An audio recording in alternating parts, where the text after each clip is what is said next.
હાલો આજે આપણે બાજરીનો લોટ 1 કિલો લાવ્યા છે તો આપણે એની રોટલી બનાવવાની છે, રોટલો નહીં. તો આપણે 2 કપ લોટ લઈશું.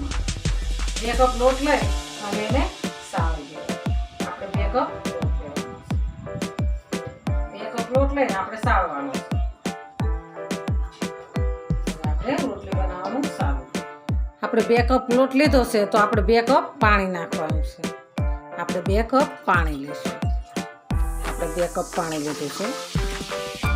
આપણે ગેસને ચાલુ કરી દઈશું. આપણે સ્વાદ પ્રમાણે મીઠું નાખવાનું છે. આપણે અડધી ચમચી જેટલું ઘી એડ કરવાનું છે. આપણે પાણી ગરમ સરસ થઈ ગયું છે તો આપણે એમાં લોટ એડ કરીશું. થોડો થોડો નાખવાનો છે. થોડો થોડો નાખી અને એને હલાવવાનું. આપણે ગેસને બંધ કરી દઈશું. આપણે હેઠળ નીચે ઉતારી લઈશું. આપણે નીચે ઉતારીને સરસ હલાવીશું. સરસ ધીરે ધીરે ગાંઠ ન પડે એ રીતના મિક્સ કરી દેવાનું. આપણે 5 થી 10 મિનિટ રાખી દેવાનું.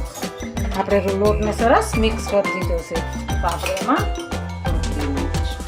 નાખી દેવાનું. થોડો સરસ મોહળી દેવાનું.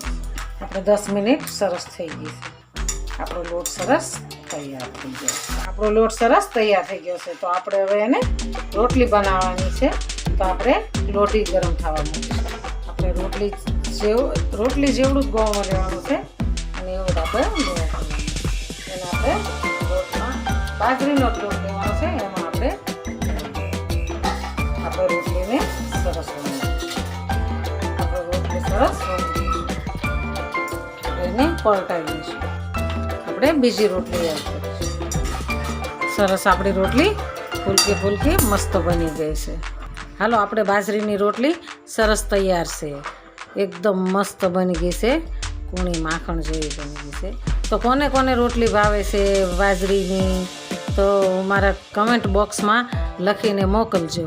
આ મારો વિડીયો ગમે તો લાઈક શેર અને સબસ્ક્રાઈબ કરી દેજો.